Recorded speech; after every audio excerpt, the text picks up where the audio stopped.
Shaun, awesome to have you here, buddy. Thank you.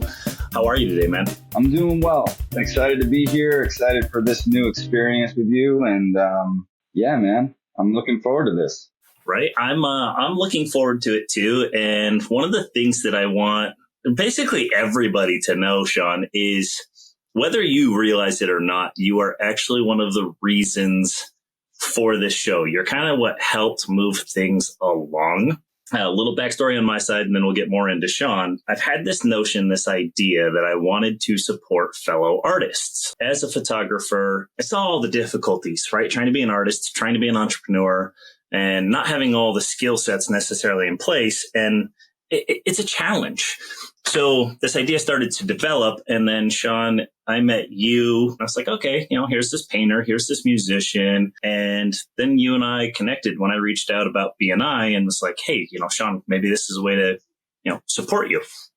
And it's just kind of grown from there, right? Totally. So, Shaun, you've been instrumental in basically taking this thing that I've always wanted to do and giving me this outlet. Like, you are this person that you've got some cool talents, right? Like you've got some awesome paint work, got a show coming up here this Saturday, if I'm not mistaken, that Hillary and I are going to. And yeah, I just kind of I saw a lot of you, or I saw a lot of me in where you're at. And I was like, man, here's this person. He's like the perfect example of how I could start to help somebody.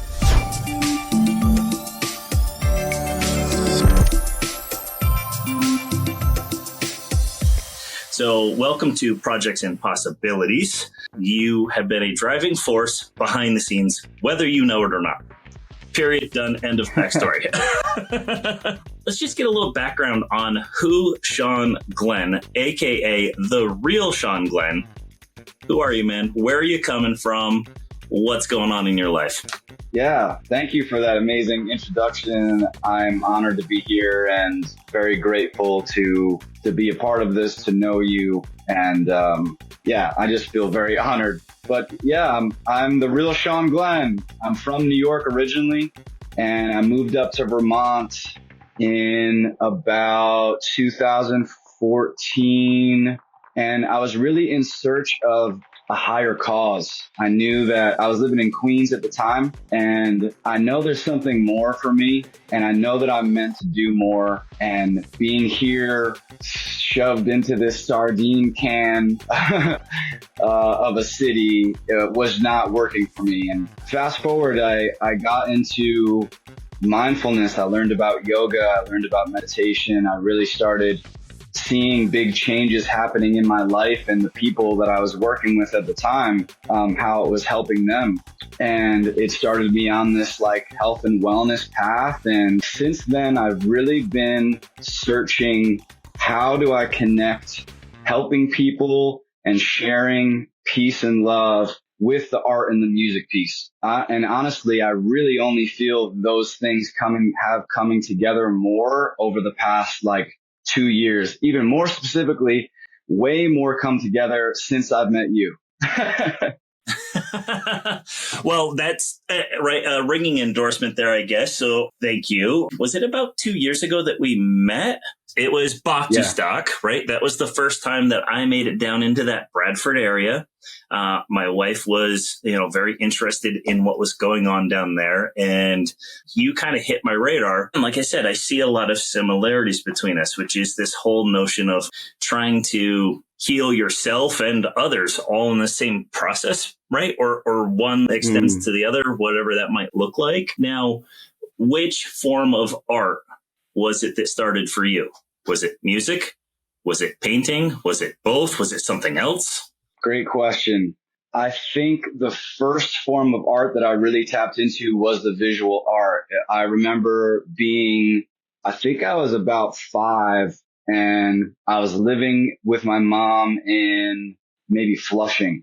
Anyway, and I was at this Montessori school, and I drew this painting of New York City, and it was posted up. And I think that was the first time that I got recognized for my art. And from that moment on, I was taking some kind of art lessons and stuff. And I always felt that visual art was an easy access point for me to jump in and just let the creativity kind of flow. There we go. And that's where you and I are definitely different, because I have never felt very good at getting what's in my head out in the world visually.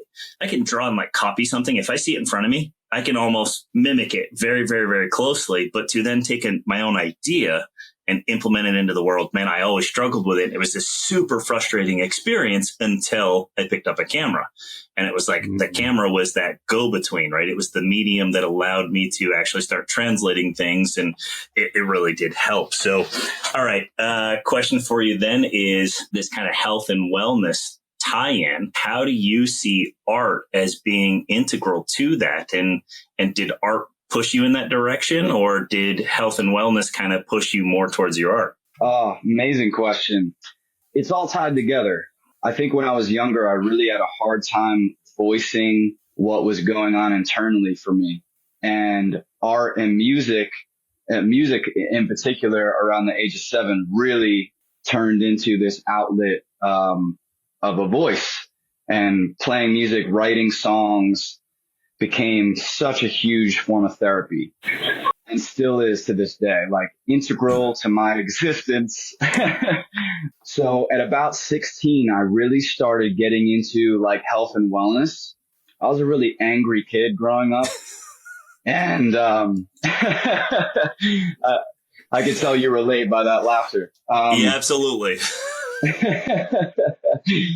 And so, yeah, I started, trying to figure out like, how can I transmute this? How can I just be better, find some peace within myself? So yeah, around 16, the health and wellness journey really started for me.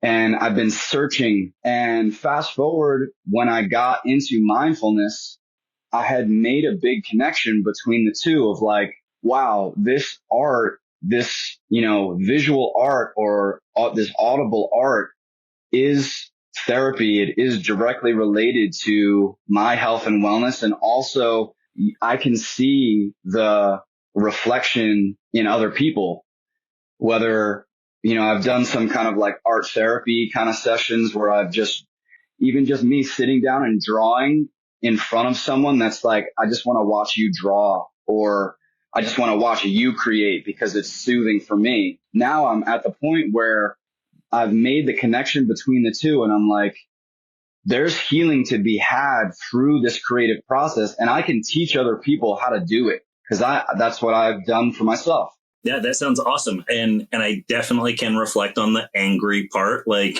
you said, as a kid, it's hard to find your voice, right? To figure out, what exactly is going on? What am I thinking? What am I feeling? And do other people think and feel the same way, or am I different, right? Do I fit in, or am I culturally different somehow?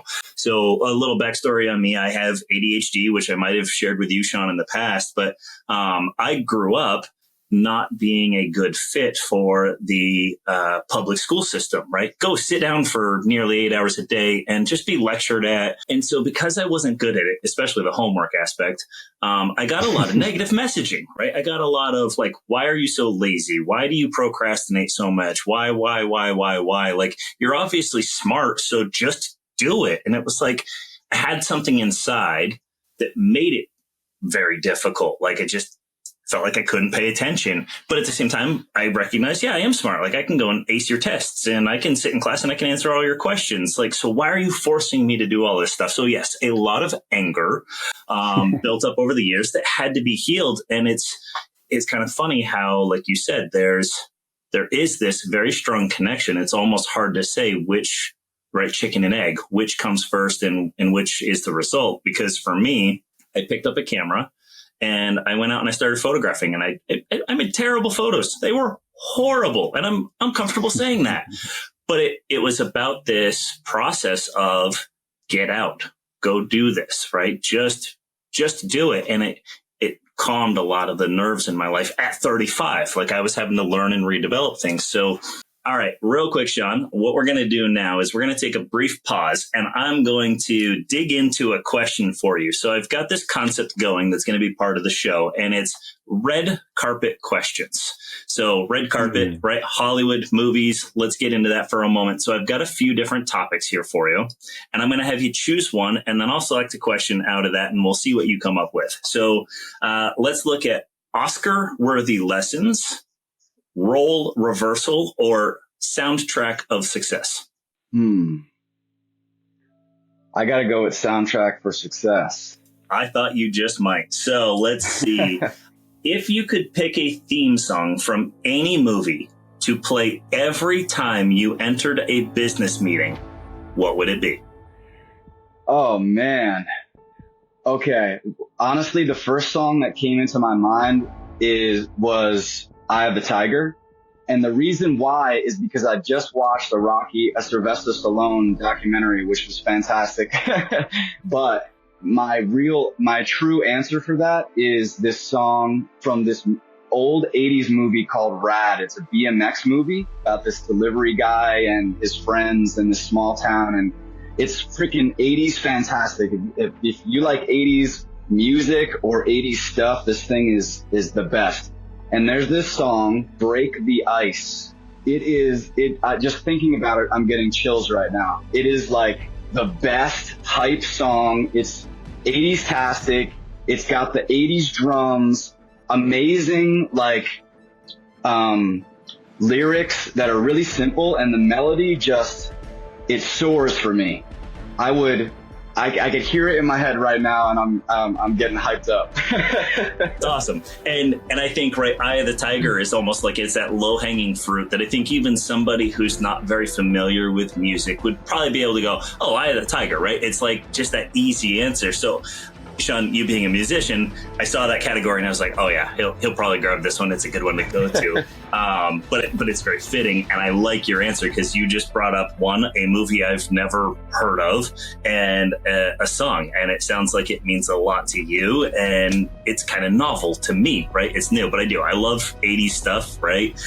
Breakfast Club and Ferris Bueller's Day Off. Like there's just a lot of great stuff that came out of the 80s. So great answer. So glad that I got that one out of you because that is freaking awesome, man. Now what we're going to do, Shaun, is we'll kind of launch back into this. And you, in preparation for this, you filled out my questionnaire. First of all, a little more backstory for our audience here. Shaun and I have been working on a few different projects. So first and foremost, you hired me and we photographed some of your paintings. And just as quick as you can, Shaun, kind of describe your artwork. What is it that you paint? My artwork is derived from the moment, the present moment, the emotion that's there. And I really love to let it kind of create itself.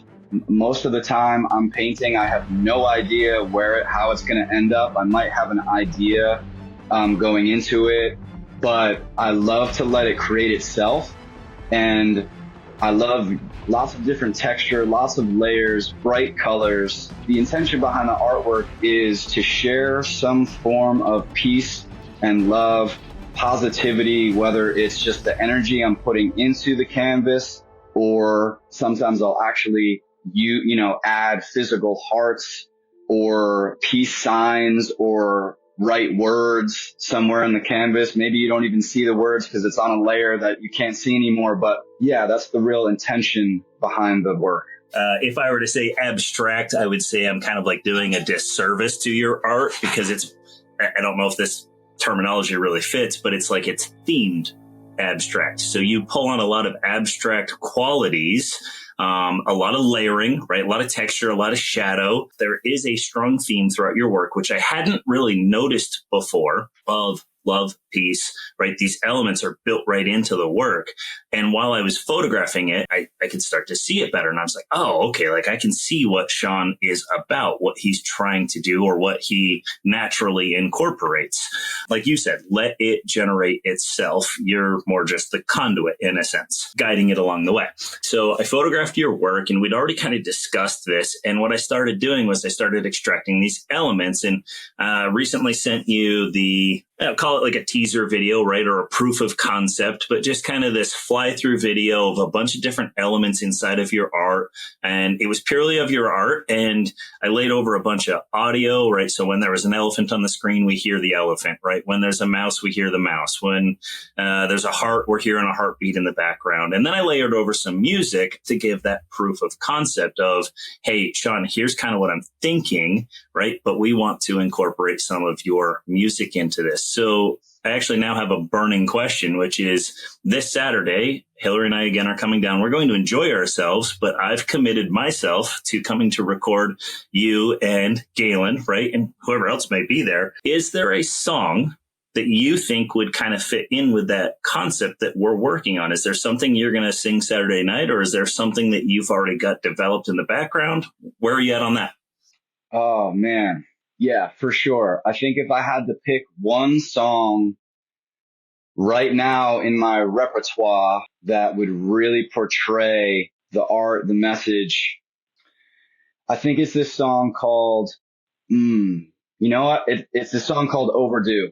I wrote this song right before first Vermont Be True Yoga Fest at Milldale Farm. I was living in Las Vegas at the time, and I had come back. I was visiting my mom, and I remember like it's night and day exactly where I was in her apartment in White Plains, New York. And this song just came out of me. And for a long time, I couldn't play this song without getting really emotional because I am in awe by it. It completely embodies exactly what I want to share with the world. So are you going to be playing that Saturday night? Is that part of your plan? Oh, absolutely.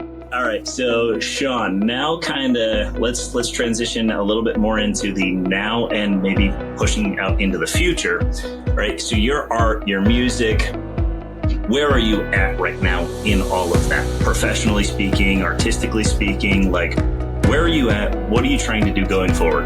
I've got a nice body of artwork that's been built up. I got a couple of new paintings in the works. And as far as the art goes, I'm really looking to go bigger. Like we've talked about, transitioning to doing more mural-sized pieces. Also in the process of launching a art website that will house all of my paintings and prints, and really linking the art with the cause, with good causes, creating positive change. So for instance, on the website, a portion of the profits of all of the art prints will go towards certain charities that I align, and in specific categories I'm thinking of like supporting children, supporting animals, and supporting equality for all humans. Yep. And as far as the music goes, I'm also at a point where I got a good body of music. I got some real cohesive sound going on with certain songs like that song Overdue, and a bunch of them that really have the same kind of feel. I like to rap a lot in the mix in between singing. So a lot of these songs have both of those elements, and they got powerful messages and just really want us to make a positive impact in the world, man. And if I could do that by playing some music and raising awareness, or raising some funds for a good cause, or just supporting a business that does some good in the community, then that's what I want to do. Right. Yeah. Because again, a little backstory here to how this kind of came about. I invited you to our BNI chapter. We were doing a visitor's day, so wanted a bunch of people to come in, and it's just a good way to network and vibe and learn new things about people. And you shared with me, right, this idea. You shared with the whole group. You're like, I really want to do some murals and support, right, nonprofits. That was the basic concept. That was my takeaway on it. And so that's part of where I started like, hey man, like, what are we doing? How are you working on this? And what's going on and how can I help? So tell me and tell our audience real quick, how did that idea come about, right? Taking your art and supporting nonprofits, because I asked you this already. I already kind of know the answer, but what was it? Yeah, I think, like I had said previously, when I got into this health and wellness portion of my life and really started to be like, wow, this is what I want to do. Like this, I'm being pulled in this direction. I really want to help other people in any way I can and share my story and what I've done in my life to help myself and heal myself. And the missing link was, how do I connect the health and wellness or supporting other people, making a positive impact in the world with the art and the music? To be honest, right before that BNI meeting, I sat down with a little pen and paper and was like, what am I looking for? And it just came out and it shocked me. And I was like, wow, that's really cool. Like, I wonder what could happen with that. When I asked you about it later, you were like, yeah, man, it just kind of came to me that morning. So where I want to go with this is the fact that you had committed to come and you were about to be in front of 20 other people. You sat down and you kind of committed yourself to asking what I love, hard questions. What do I actually want? Question mark. And then the answer just kind of like popped in. What I'm hearing is it's similar to your art. You put the canvas up in front of you. You sit down, you got your tools in place, you're prepped and ready, and maybe you're vibing some ideas, something, or maybe it's a freaking blank slate and you've got nothing. But then what do? You throw one thing on the canvas, right? It's a splotch of blue, it's a big black spot, it's a little bit of that anger, it's whatever it is, and then something starts to come from it. Again, my concept is artists and entrepreneurs, right, are not as dissimilar as I think so many people think. We're all creators. And I think there's something in that committed process of, okay, I need to sit down and I really need to focus on this one thing. And then the answers, the successes come from that commitment. So it was very interesting to me to kind of see you go through that process and admit to me, no, Nathan, I really didn't have a clue that morning. And it just kind of came out, right? Which some people may not want to admit, right? They may not want to be. I wasn't really prepared until the last 30 seconds, but I come from a lifestyle where that's kind of how I've lived most of my life. I don't have a clue what I'm going to do in 10 years or 20 years or 30 years. It all just kind of comes, right? So good stuff, good material. And I think it's just so important to regularly sit down, commit yourself to something, and the something should either be directly focused on or derive hard questions, and then let the answers kind of come to you. What do you think about that? What are your thoughts? I love that. And there's a line in my song Overdue.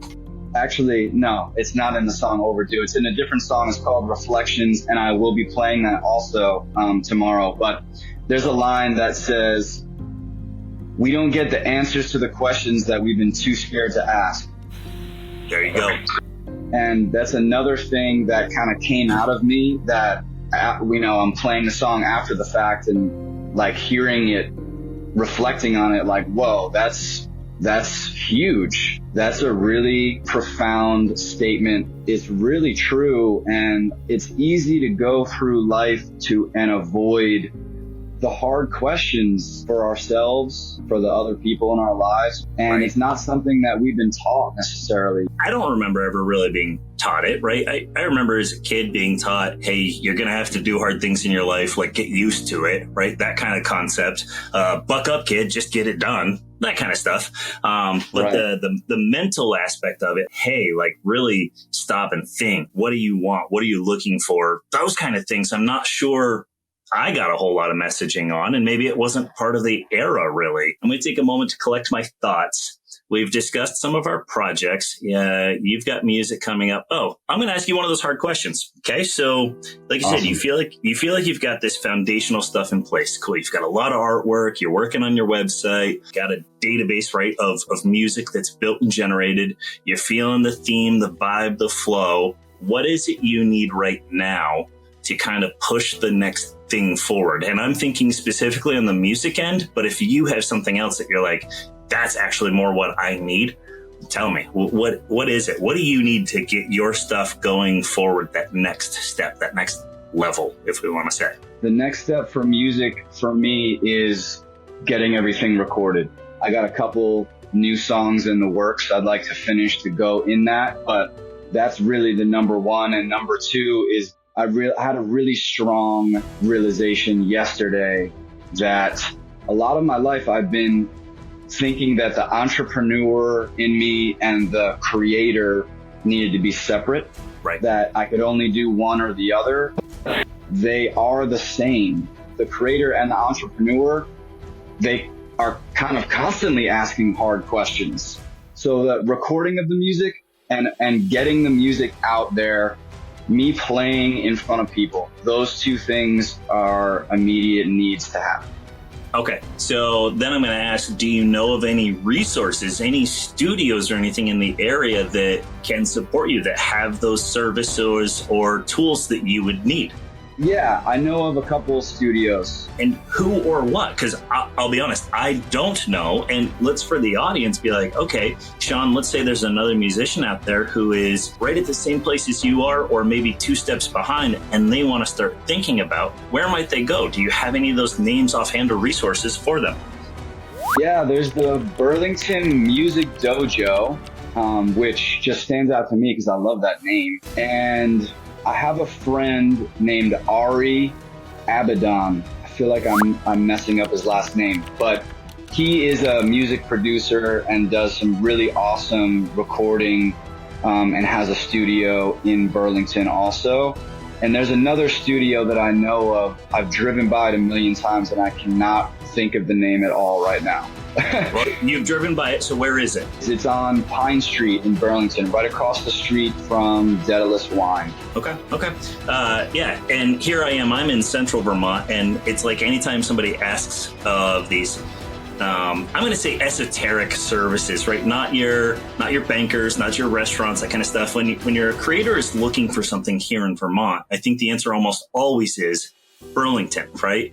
Burlington. It's kind of the more advanced Vermont, or some people don't even consider it Vermont anymore. I wish that there was more resources elsewhere, right, closer to home, and could help these other folks that maybe can't get to Burlington on a regular basis. Did you, in your early days, did you find things that were kind of off the beaten path? Is there something there that you think a musician or an artist can reach out to and be like, hey, I just don't know where to go? Where might they find something? You can pretty easily set up your own home recording with, a USB microphone and a decent computer. And there's a lot of different options. For instance, like Mac comes with GarageBand, which I've used for a really long time. It's really easy to use and user friendly. There's also programs like Ableton, which I now have and have been trying to teach myself. And I think that's kind of a good segue into, I bet as an artist, you would agree, one of my perceptions is the most limiting factor in any form of art, any form of creation, I think, is perfection. If you're always looking for the best, the highest quality, you're going to cut yourself short. Would you agree? Oh my God, 1,000%. Allowing for fault, allowing for error or lack of quality allows for the repetition. You're going to learn something along the way that you're like, oh, well, I thought I needed this and I really don't. And you go, oh, well, there's a success. There's a success. There's something I can use, a resource. So lack of perfection is huge for creators. And I think entrepreneurs, right? Just get out, get started, try it, see what happens. Yes. Something that I'm learning in entrepreneurship is it's about creating momentum and keeping the momentum going. And it's not, that perfectionist stuff, which I'm so familiar with. It will just keep you stuck and you'll never get that momentum built because, when it comes to recording, for instance, it's like, for a lot of musicians or artists, how good it can sound or how good you can sound or how good you want it to sound. Yep. So it's so easy to be like, no, that's not good enough. No, that's not good enough. And you never record it. I mean, that's exactly where I'm at right now. There's no such thing as perfect, and it's better to get whatever you're trying to share out there. And the more that you do it, the more you create it, the more that you share it, it's going to get better anyway. Agreed. And what I was going to say there was, I forget what the exact term is, but there's the concept of kind of the creator's gap, right? So that's the thing. I don't remember the exact term, but we all can basically recognize quality, right? As a a doodler or as an artist, right, I can look at somebody else's work and I can go, man, that was freaking amazing. Like you did really great here, really great there. So we can recognize it. But then when you go to create it, you're not able to recreate it or exceed it, especially in your go, right. So you get that anger, that frustration, that disappointment, and you can just stop. I think you have to get past that. You have to just go, of course, I'm not going to be great at it the first time I go out and do it.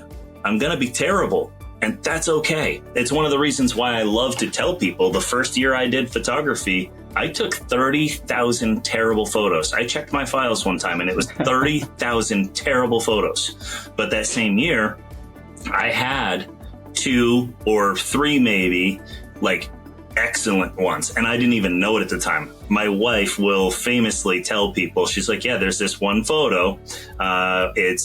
We call it Dawn's Preceding Light. And the day I brought it home, basically, she's like, Nathan, that's amazing. And I was like, nah, it's kind of, well, I don't know. I don't love it. It sat on my computer for, I don't know, a year and a half, maybe even 2 years before I really was like, whoa, that's a freaking amazing photo. And my wife was like, yeah, you're supposed to listen to me. Like, just shut up and listen to me. As creators, as artists, we get too connected to a thing, right? And we either think it's great or we think it's terrible. And we make decisions based on that. But then a year down the road, 2 years down the road, we look back and we go, holy crap, no, that thing I thought was terrible is actually great. And the thing I thought was great needs a lot of work. So true.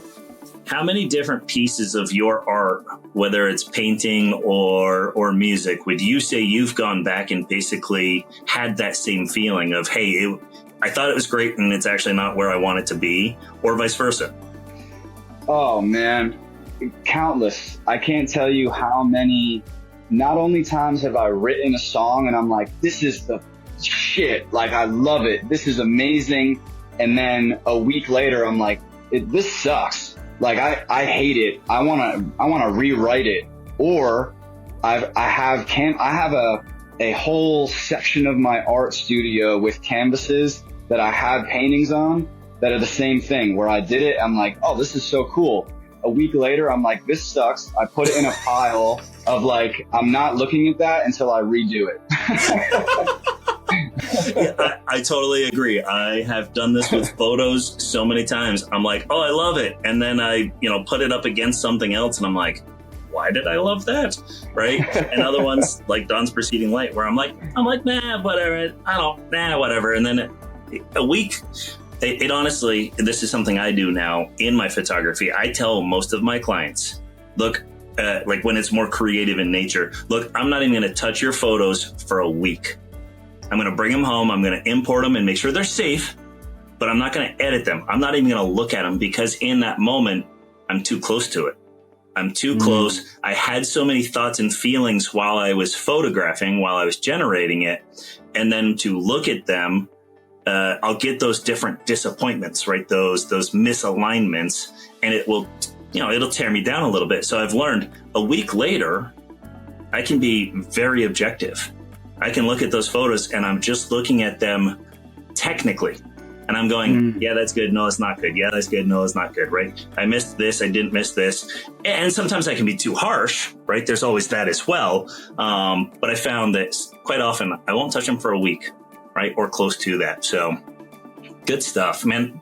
Being a creator, being an artist, it's fun, but there's a learning curve to it. And then then this concept of, right, taking that passion, taking that drive and trying to turn it into business, because, man, you put a lot of time into your art. I know you do. We all do. Right. And to put your time into it, it's costly. In one way or another, right? Even if the materials cost you little to nothing, the time and energy costs a lot. And so because you want to do it, you feel compelled to do it. And because you commit so much time to it, you need to get something back out of it at a certain point. And so that's where the business comes in. Hey, how can I profit? But at the same time, we're creators and we're artists, and we go, yeah, but profit's not the end of the game either. It just becomes necessary. Hey, I need to support myself. I need to support my family. We're going to start probably wrapping up here, Shaun. Again, you and I have had so many different interactions already. There's a lot we could continue to talk about. Is there anything you can think of that I've maybe left off the table? A project, a possibility, right? That's the show, that I just haven't touched on that we've talked before that you thought would probably come up. Honestly, more about the amazing offering that you have of the content creation and being able to take someone's art and create a video like you did of my paintings is a really special thing. And I think it really not only can elevate someone's artwork to a different level, but it's such a beautiful, creative, different way of promotion. And I think that's another issue that's hard for artists and creators, is sometimes it's like you have trouble self-promoting. So, yeah. It's honestly been one of my hardest difficulties in photography. It's one of the reasons why this show exists, because self-promotion is so hard. And this is where I want to use this show to give people that outlet. You're not promoting yourself right now. You're just having a conversation. But through it, you've had an opportunity to be like, yeah, here's what I do. Here's what I've got. Here's what I'm working on. And that's freaking promotion. So absolutely.